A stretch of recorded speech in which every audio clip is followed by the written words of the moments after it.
Birinchi topdaysizlar, qanday surat chiqdi? Belgilanib, qanday dayinlikni belgiladim. Jaraysinlar, seni ikki bog' chiqib o'tiraverlar.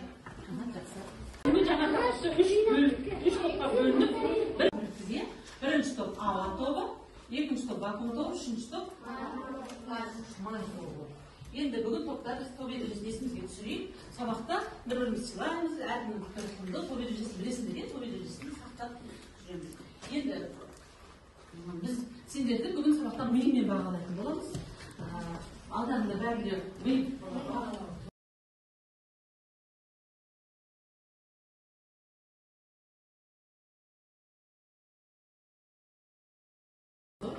Biz mühimden bazı kadınlar sıkıntısı olarak mühimimizden yaptığımız olacak. Bugün sabahtan sizler 10 pajinasında mühimden tağdadan karası olur. En böyle baladan alarak istedim. O şu size 10 pajina şu. Aslayabilirsiniz.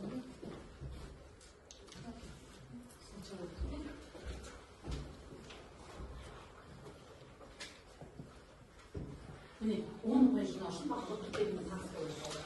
Hazır üstünde eski түсіріп bakıp көмектесек biz 1 pajina кетеміз.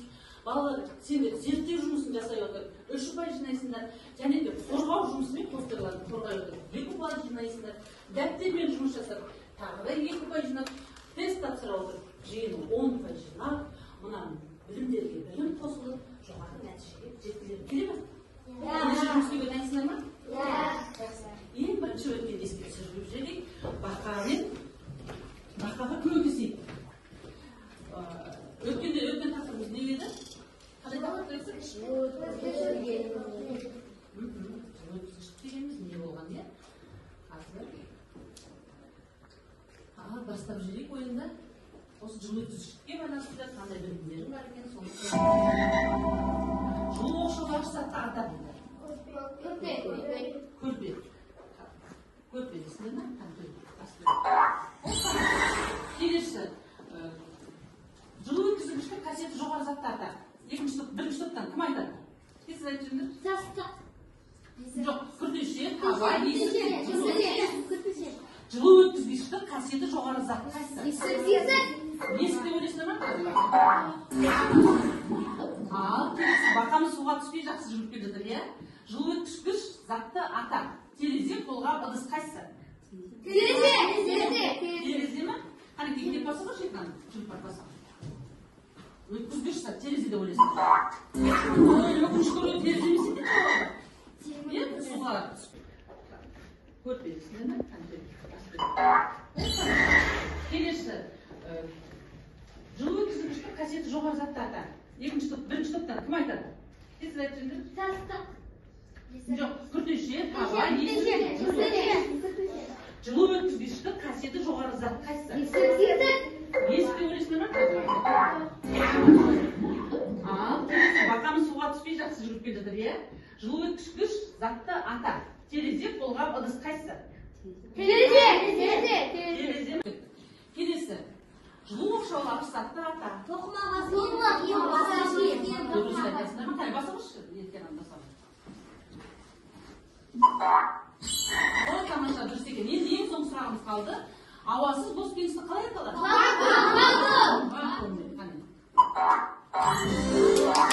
Бақамыз қорыққа жетті, ендеше қабелесіп жатсақ та біз ұпайға жеттік. Мына мен арының бірінші ұпайды жинадым. Қайки бояп қойсыңдар болады. Ас дайындайтын ыдыстардың негізгі бөлігі темір, шойын, алюмин сияқты жылуды жақсы өткізетін материалдардан жасалады. Олар әртүрлі. Біреуі жылуды тез өткізсе, біреуі тез суиды.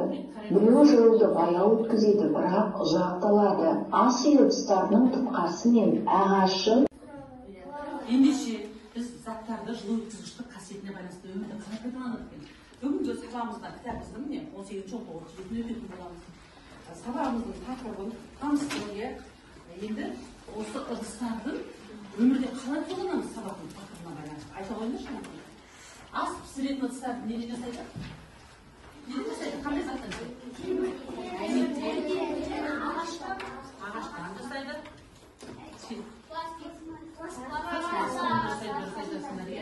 Ал енді ыстық тамақ пісіретін заттарды қалай жасайды? Қандай матадан? Ал оның тұтқасын жасау үшін қандай затты пайдаланады? Неліктен? Айта ғой, неліктен? Өйткені адамның қолы күйіп қалмас үшін оны ағаштан жасайды.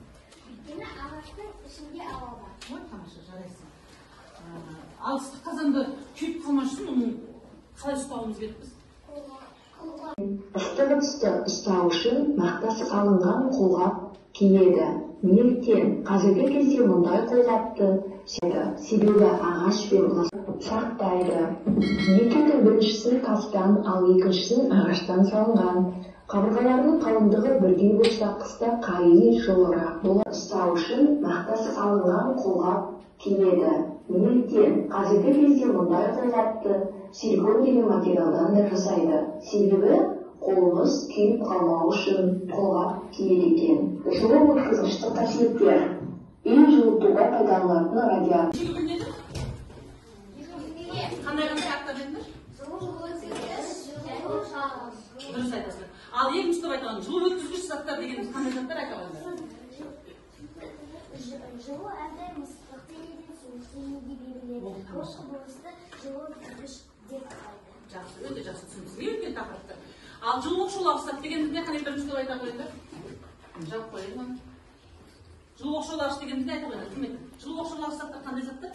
Ережені жоқ, сендер көрмешсің, айта қой. Жылу оқшаулағыш дегеніміз бізде суық денені сыртқа шығаратын денені жылу оқшаулағыш дейміз. Ойланамыз әлде шындыққа жанасын тамайды, айта қой. Ол жылу мен тұзды бір қалыпта ұстап тұрады. Ол жылуның бәрін ұстап тұрып, оны көптеген уақыт жібермейді. Дұрыс айтасың. Соңғы сөйлемім келді. Жылуды ұстап тұрады. Bir қалыпта ұстап тұрмайды, е? Жақсы. Жарайсың. Сонымен бүгін сабақты өткен сабақтарда жылу затты мектеп өнімді түсінген болсақ, бүгін осы жылу өткізгіштік қасиетті және жылу оқшаулағыш қасиетті өнімді қалай қолданамыз, соны білетін боламыз, е? Бүгінгі сабағымыздың тақырыбы жылу өткізгіштікті қалай қолданады деп аталады. Ал енді бүгінгі сабағымыздың мақсаты есімізге түседі. Танысайық мақсатын. Жылу өткізгіштік қасиетті білеміз. Жылу өткізгіштік қасиетіне қарай денелерді қалай қолданатынын сабақта түсінетін боламыз. Мына суретке қараңызшы балалар. 4 сурет көрдіңіз, е?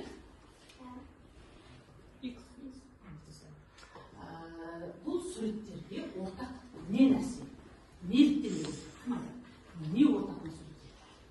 Бәріміз ойланып мынау ағаш жүгіндісі, мынау қар, мынау не байланыстырып тұр бұл суреттер? Ауа. Тамаша. Қандай ақылды бала? Ауа. Дұрыс айтасыңыз. Ендеше ауа біздің жылу оқшаулағыш затқа. Бүгін сабақта жылу оқшаулағыш ауа, жылу оқшаулағыш вакуум және жылу оқшаулағыш май туралы оқитын боламыз. Қорғайды дедік. Суықты да қорғай ма, оны қорғамай ма, соны да зерттейміз. Ал термостың температурасы жүруге, істеуге болмайды. Қауіпсіздік ережесімен таныстық па бәріміз мұнда? Келісесіздер ме? Енді балалар, сендерге мынадай қолданып тапсырмасы. Әкем түскі тамаққа келуге уақыт болмай жатыр. Осында үйден 30 минут жерде жұмыс істеп жатыр. Ал анаң ыстық тамақ әзірлеп берген. Сен соны әкеңе апарып бергің келіп тұр. Өйткені отбасын басқару үшін шаршап жұмыс істеп жатыр, қарны ашып жатыр. Сен апарып әкеңді қуантқың келіп тұр. Енді ол ыстық тамақ суып қалмас үшін біз орап алып тұрамыз керекпіз. Сенде 3 түрлі зат бар. Материалы, газет, фольга және мақталы орамал. Мен сендерге осы 3 топқа 3 зат бердім. Біреулерге фольга бердім, біреулерге газет бердім, біреулерге мақталы мақта бердім. Енді осы 3 заттан біз қазір өзіміз қолдан термос зат жасап тұрмыз. Мұны әкелерге апаратын ыстық тамақ деп есептейді. Қазір сендер осыны температурасын өлшеп 22 градусный Цельсий сұрайды. Қазір енді сабағымыздың аяғында таман 35 минуттан осылауымыздақтың температурасы қандай болады? Суықты термос бізді ыстықты қорғайды дедік. Суықты да қорғай ма, оны қорғамай ма, соны да зерттейміз. Ал термостың температурасы 32 градус екен. Ыстық суымыздың градусы 32 градус екен. Сабақ 35 минуттан кейін соны қанша градус екенін зерттейтін боламыз. Ал осы зерттеу жұмысы сендерге қызық болса, қазір балалар біз де сендермен бірге зерттеу жұмысын жасайық. Ол үшін қанекей бірінші топ келе қойды, мынау сендердің жұмыстарың. Зерттеу нұсқалығымен таныса беріңдер. Екінші топқа келе қойды, мына сендерді вакуум тобына байланысты сендер зерттеусіңдер.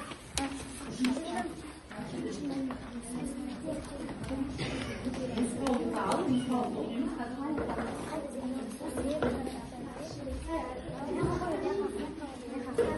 Балдар бер қараңдаршы қанекей. Термос сияқты жасап көріңіз. Мұны әкелерге апаратын ыстық тамақ деп есептейді. Қазір сендер осыны температурасын өлшеп параққа жазасыңдар, нұсқаулықта бәрі жазылған ең нұсқаулық бойынша. Одан кейін екі ыдыстың ортасын термостеп сендер газетпен алдыңдар. Сандар қанша жасай қондар, е? Сандар. Топтың барлық мүшесі тұрып керек.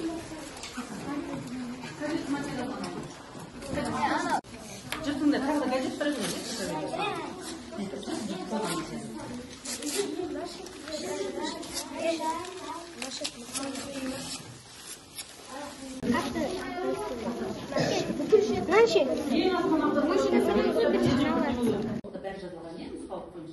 Одан кейін екі ыдыстың ортасын термостеп сендер газетпен толтырасыңдар. Ал сендер мақтамен толтырасыңдар, екі ыдыстың ортасын, сендер фольгамен толтырасыңдар да өздері қолдан термос жасаймыз сабақта. Сол қайсы ыдыс бізге қолайлы екенін зерттейміз. Керісінше нұсқаулықты мұқият оқыңдар, танысыңдар, нұсқаулықтың зерттеу жұмысын бастайық, е?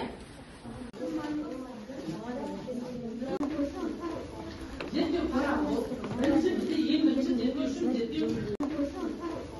зерттеу парағы ол.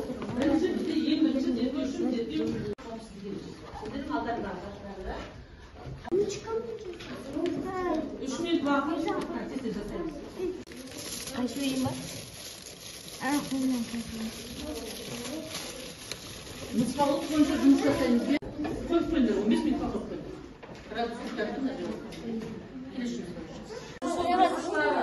Жүзіне фольганы салдыңдар, шетек фольгамен толтырдыңдар. Екі түсін ермей бірге ермей сосын астына саламыз.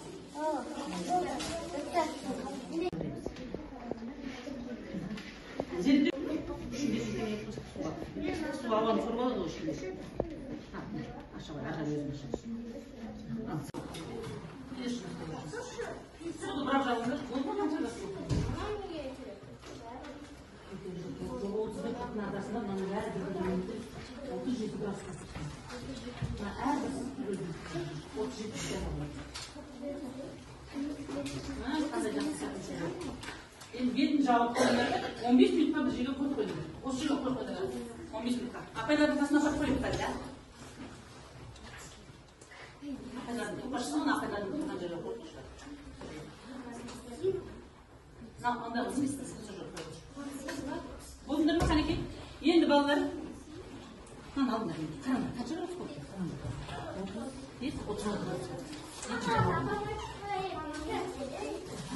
Бетін бәрі мақтамен немене газетпен жауып қойсаңызшы, бетінен де шығып кетпесін.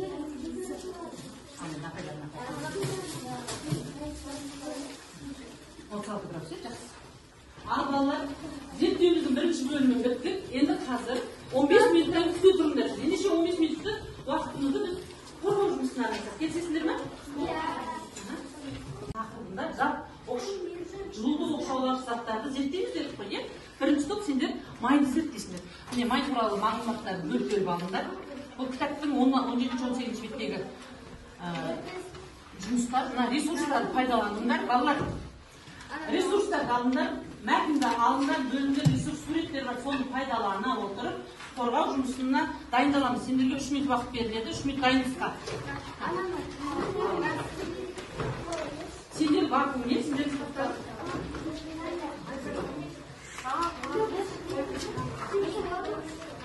Сендер ауа деген.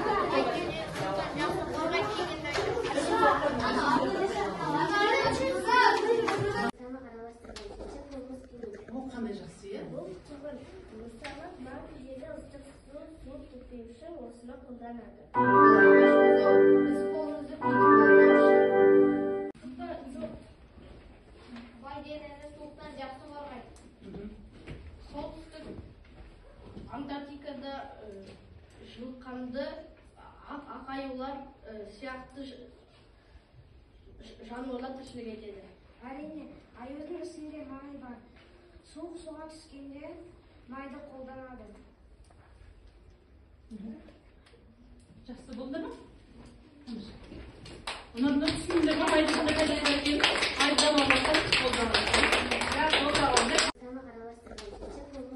Ол қандай жақсы, е? Бұл тұғын. Мысалы, мынау жерде ыстық су түкпеу үшін осыны қолданады. Біз қолымызды Жаным.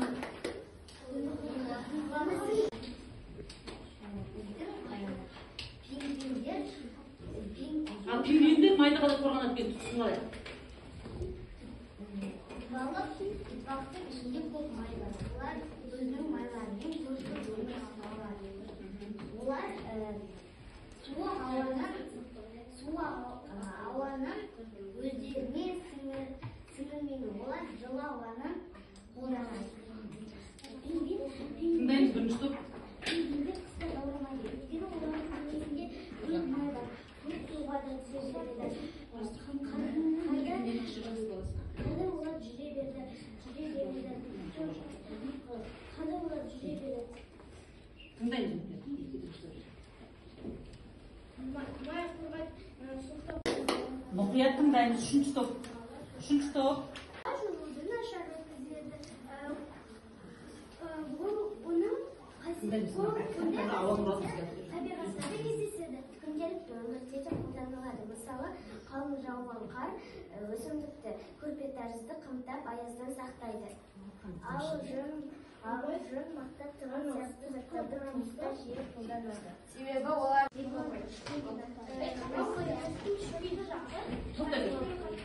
Мына балалар сендер үшін мұқият тыңдар. Неге?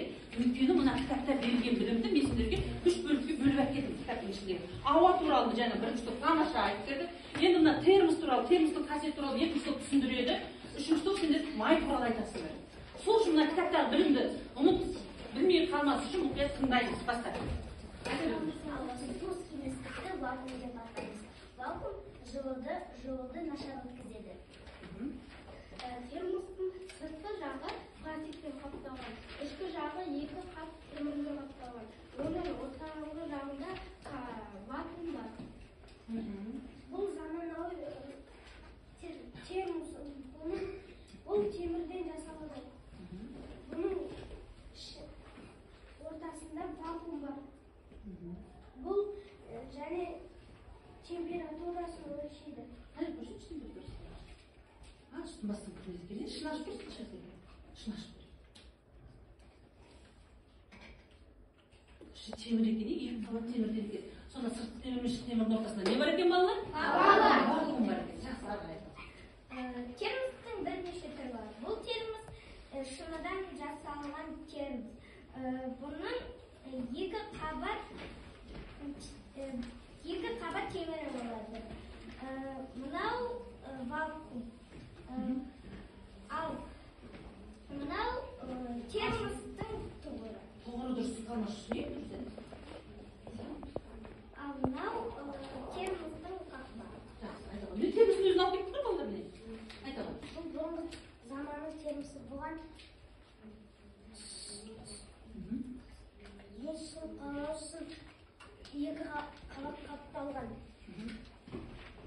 Сыртқы жағы айнек, іші де айнек. Екі айнек тұр екен, е? Терезесі. Ортасында не бар? Ортасында вакуум. Вакуум бар, е? Жақсы. Айталым. Бұл Бұл қазіргі замандағы диагноз. Оның ішіне ыстық шай, ыстық суларды суықтан қорғауға болады. Дұрыс айтасың, суықтан қорғайды. Ал бірақ мен бұл мысалға балмұздақ тұрып суық затты ыстықтан қорғайды ма, қорғамайды ма, соны зерттеп жатырмыз, иә? Тасқалардың соңында оны білетін боламыз. Топтың жұмысы ұнады ма? Иә. Жарайсыңдар. Тамаша, мағамданады, зерттеу қараған қорытындайын сән, орындарың табындар. Үшінші немен белгілей қойыңдар, тағы бір ұпай белгілеңдер. Өткен зерттеу жұмысын тағы бір ұпай алған. Тезірек белгілеңдер, мен түсінейді. Жылдамдатамыз. Ал енді қорытынды жұмыс жасайық. Суды бесін жағамыз. Отырамыз балдар. Сонымен зерттеу сұрағымыз біздің мынандай болған. Зерттеуімізді қорытындайық балдар. Қай материалды қолдану арқылы ұзуды ұзақ сақтауға болады екен?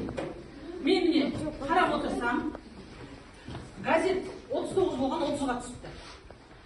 Мақта 37 болған 29-ға түсіпті. Фольга 36 болған 35-ге түсіпті. Сонда ең жылуды көп сақтайтын қайсы болды? Бірінші орынға қайсы? Фольга бірінші орын алады. Екінші мақта алу керек болған негіз бізде. 29-30 жас екінші орында бізде газет өте мықты орағымыз ғой. Мен ортасына ауыз отырған. Мақта. Негізі өткенде мен тағы да зерттеу жасаған кезде мақта екінші орын алған. Негізі мақта екінші орын алған. Екеуі бір кезде. Газет негізі үшінші қала. Оның арасында біз ұмажасаң ғана ауа көп болады. Жақсы.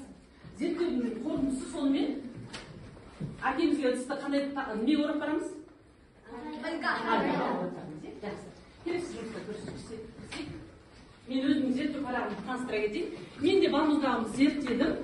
Ыстық суым 32 градус қалды. Термос сақтайды екен термос. Ал балмұздағым бағана 21 болса, енді 23 ерім сақтайды. Ақырында қарасам, балмұздақ жұмсақ көрсем, не болды? Ақырында. Ол жұмсақ. Қайтсына берейін.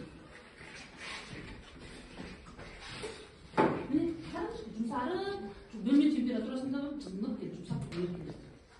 Ендеше термосты біз суықты сақтауға қолдана алмайды екенсіз. Енді қазір дәптермен жұмыс жасайық. Алдарында ресурс бар, дәптермен жұмыс тарап жерінде қанекей. Екі ұпай аласыңдар, жол өткізгіш және бүгінгі сабақта алған білімдеріңді екі ұпаймен тексереміз. Жылу оқшау уақыттарды белгілесіңдер және жол өткізгіштер белгілесіңдер.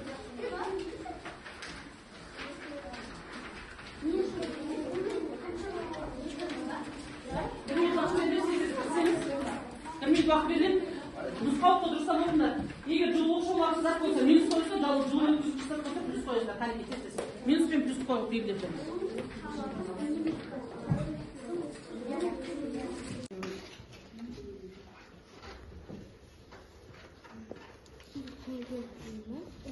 Атымызды жазамыз. Қылынса ортаға жинап тұрсыңдар. Болды қой, қане уақытымыз бітті. Мен өзім тексеремін. Негізі бұл жерде 8 плюс 4 минус болу керек болған. Кімде неше плюс болды? Санаңдарды астына жазыңдар. Плюстан неше, минустан неше болды жаза қойсыңдар. 8-де 4 болса дұрыс болады, 2 ұпай аласыңдар. Санаңдар. Бір-біріңді тексеріңдер, оңға қарай беріп, жүрген жұмыс қосып бір-біріңді тексеріңдер. Ал мен айтып кетейін, күртешеге минус тұрады. Табада не тұр? Табада плюс дұрыс, есікте минус тұрады. Өйткені ол екі ортасында ауа бар. Бас киімде минус, радиаторда плюс тұрады. Киімде минус, табада плюс, қолғапта минус, вакуум бар, лампочкада минус, дұрыс. 12 ұпай, 8 ұпаймен жақсы. Енді дәптермен жұмысты болса Көптеген уақыт жүрмейді. дұрыс айтасың. Соңғы сөйлем. Мына суретте қараңдаршы балдар. 4 сурет көріп тұрмыз, иә?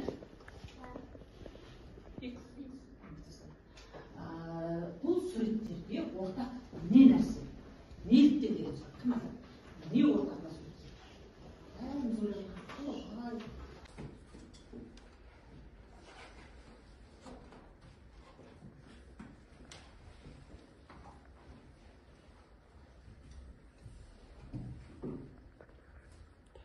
Ағаштан жасайды.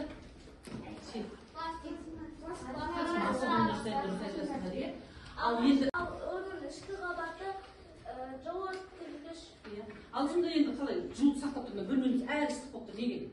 Телевизорден ағаштар 2 qabatpен О, оның ішінде ауа болады. бір қабат пен екінші қабаттың ортасында не бар екен? Ауа. Тамаша, қандай күшті жағалғыш деп алды, жарайсыңдар. Жұмыс ұнады ма? Ал енді кімдер байланысып береді? Бағалау жүрек, екі жұлдыз бір тілекпен кім бағалайды? Мен өзім бағалайын, е? Маған бұл топтың жұмысы өте ұнады. Бірінші жұлдызым барлығы мағлұмат түсініп, оқып, өзара бөліп алып, барлық мүшесі жұмыс істеді, барлық мүшесі сөйлемей қалған адам жоқ. Сол үшін екінші жұлдызымды беремін, бірінші жұлдызым мағлұматты достықпен бөліп алып, ресурстарды жұмыс істегенде бірлескен жұмысына беремін. Ал енді негіп көбірек мысал келтіремін. Мысалға, көктің ауаның арқасында адам тоңбай жүреді, ал торғайымыз және сендер суретті құрастыра алмай тұрған торғайымыз не істейді? Ауаны қалай пайдаланады торғайымыз? Иә, қанаттың арасында не кіргізіп алады?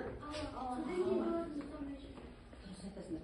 Осы сендерге мен мына суретті сендерді топтан қорғаған кезде шығарайыншы деп және айтпай кеткен. Соны сендер айтып жүрген.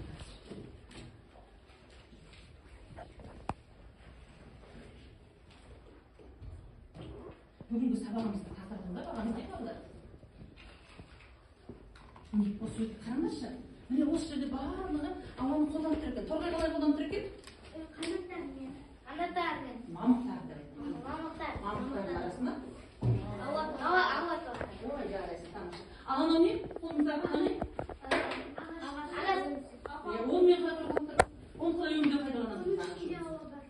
Ауа бар екен, түсіндік. Олармен біз аяқ жасауға болады. Ал мына суретте нені қорғап тұр оған? Нені қорғап тұр? Өсімдіктің тамырын?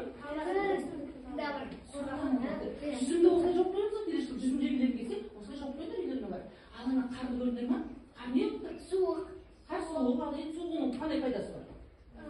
Қалың болған сайын жердің астындағы өсімдіктердің тамырын қорғайды екен, тамырын қорғайды екен.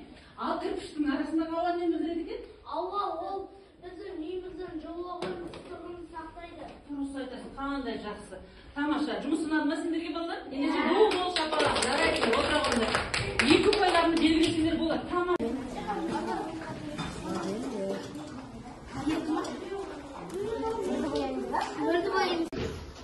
Екі ұпай беріңдер. Енді мына қараңдар балалар. Оржылдық бересің, мына қараңдар. Есіңе сақта, бізде бұжығы-тұжығыда кездесетін мағлұмат.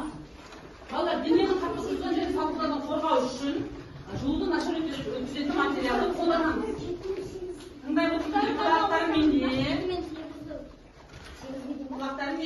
Егер қатты қыздырудан және салқындатудан қажет болса, мысалы телефонның далада күнсізде жұмыс істеп жүрсің, телефонның салатын жер жоқ болса, сен оны ыстықтан қорғау үшін жылу өткізгіш материалды пайдаланасың. Мақтамен білетін орақ қойып, күннің сәулесіне қорғайды. Жоғары материалды пайдаланасың. Металдан да ең жылу өткізгіштігі жоғары зат ол алмаз екен, не балалар? Жақсы. Екі пай болсын.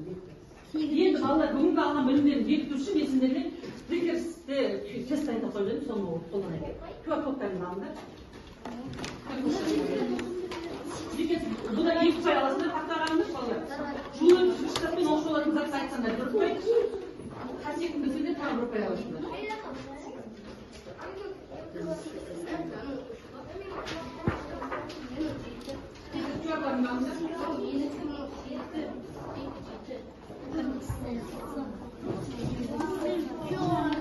Ал, бірінші сұраққа қараймыз, қане кетесіз. QR қойда?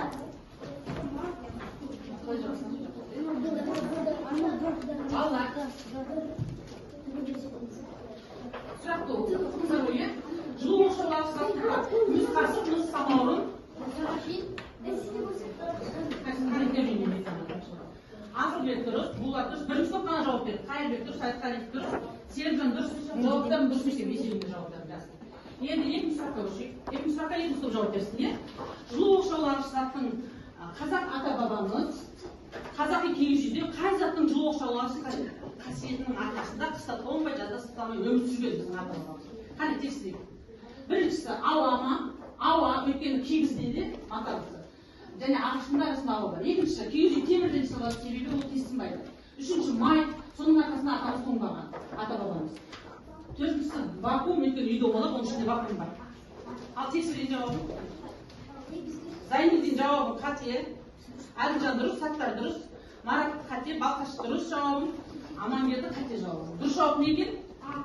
A cevabı. A var ekan. Dürüst. Kelesi üçüncü top senleri sırasına kettik. Metaldan da жылу өткізгіштігі жоғары затта атады. Үшінші топ қана жауап берді. Қанекей, үшінші топ көтереміз.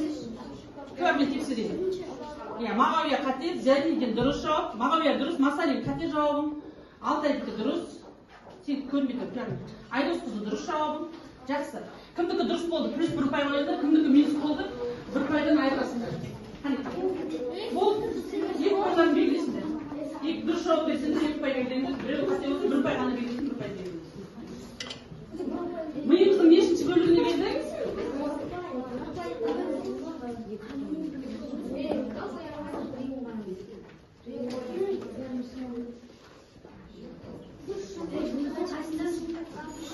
Балалар, енді мына рефлексия алдарында бүгінгі саны білеміз, ауаны қалай қолданатынымызды білеміз, вакуумды термос арқылы қолданамыз, майды да түсіндік сабақта.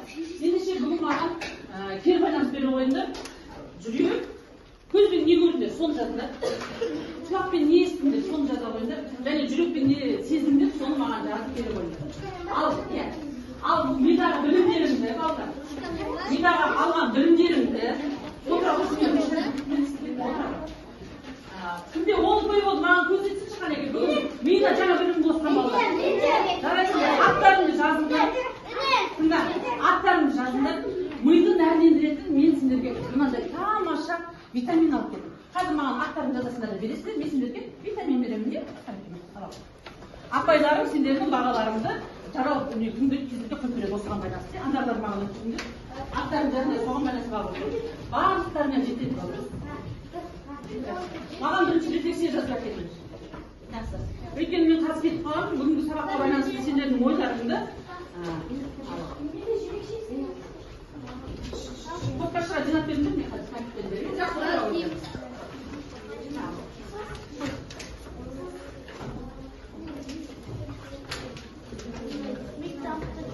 Жинап бересің, сөз бейсің.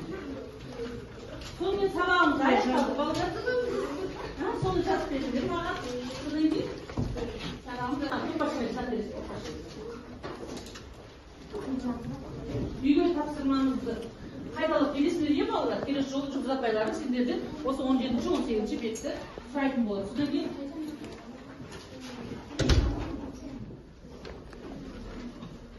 Содан кейін сендерден